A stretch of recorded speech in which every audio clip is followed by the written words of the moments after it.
بسم اللہ الرحمن الرحیم۔ اقوال حضرت سخی پیر مدظ اللہ العالی۔ نمبر 1، پیر کے چہرے کی تلاوت و زیارت سے روحانی ترقی ہوتی ہے۔ نمبر 2، مرید کہیں بھی ہو، پیر اپنی دعا، نظر اور توجہ سے اس کے دل میں القاء کی ہوئی عشقی توحیدی نور نسبت کی آبیاری کرتا رہتا ہے۔ نمبر 3، طالبان دنیا کی عقیدت مندیوں، نذرانوں، ہاتھ پاؤں چومنے، تحفے تحائف اور ہاتھ باندھ کر کھڑے ہونے سے دھوکہ نہ کھانا۔ نمبر 5، کوئی کام ناممکن نہیں، جہاں تصرف ختم ہو جاتا ہے وہاں سے دعا شروع ہو جاتی ہے۔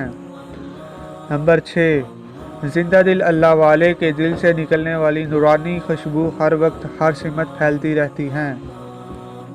نمبر 7، میں نے اپنے دل کی کتاب سے غافلوں کے ورقے پھاڑ دیے ہیں۔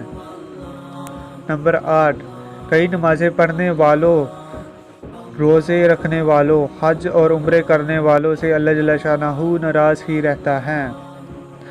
نمبر 9، عکسوں کی قید سے نکل کر اللہ جل شانہ کی ذات میں ڈوب جاؤ۔ نمبر 10، سائنس کی ترقی، 72 جنوبی فرقوں کی موت اور قرآن و سنت اور علم تصوف کی تائید ہے۔ نمبر 11، غیر مسلم کائناتی عکسی توانائیوں سے اور مسلمان ان کے اصل انوار سے استفادہ کرتے ہیں۔ نمبر 12، حق الیقین والا ذوقی جنونی وجدان حاصل کرو۔